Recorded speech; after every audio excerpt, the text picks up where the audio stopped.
10ls série 25. Question 1. Moins 32, plus moins 32, moins 32. Alors, première chose à faire, on va passer en écriture simplifiée. Ça nous donne moins 32, plus avec moins, donc encore moins 32, et puis moins suivi de moins, ça nous donne plus 32. Résultat, ici, on peut mettre ensemble et donc éliminer moins 32 et plus 32, puisque leur somme fait 0. On se retrouve donc avec moins 32, qui nous donne moins 64. Question 2. Combien de côtés possède un pentagone régulier? Pentagone, ça signifie 5 côtés. D'ailleurs, qu'ils soient réguliers ou non. Question 3. 3,75 plus 6,25 multiplié par moins 2 au carré. Alors là, surtout, à nouveau, on ne se précipite pas sur l'addition qui, c'est vrai, nous donnerait 10, donc ça serait bien pratique à calculer, mais la priorité de calcul, elle n'est pas là, elle est à côté.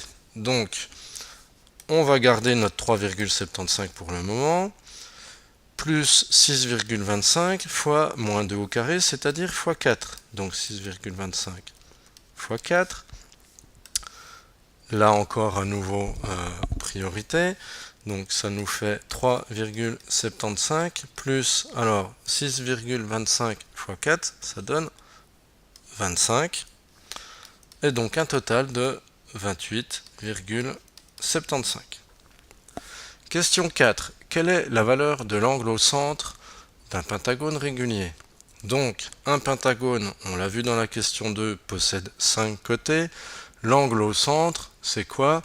C'est l'angle qu'on obtient en partageant notre pentagone en 5 parts, comme si on découpait une tarte.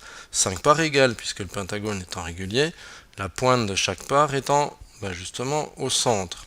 Alors, on a combien à partager en tout? On a 360 degrés qui vont être découpés en parts égales au centre. Donc 360 divisé par 5, on obtient 72 degrés.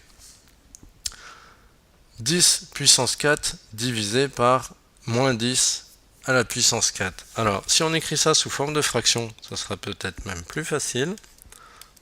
Ça donne ça. Ensuite, on réfléchit toujours au signe en premier. On a une fraction avec un seul nombre négatif, donc le moins va rester, puisqu'il n'a aucune raison de s'éliminer. Et ensuite, 10 puissance 4 divisé par 10 puissance 4 égale moins 1. Enfin, égale 1, et du coup, moins 1. Question 6. 1,2 fois racine carrée de 144 moins 0,2 fois 60. Donc, on a deux parties dans ce calcul. 1,2 fois racine de 144, donc on reconnaît en fait 12, puisque 12 au carré égale 144, moins 0,2 fois 60, ça fait 12 également. Et donc 1,2 fois 12 moins 12, ça nous donne, alors 1,2 fois 12, ça doit faire 14,4 moins 12 et on obtient 2,4.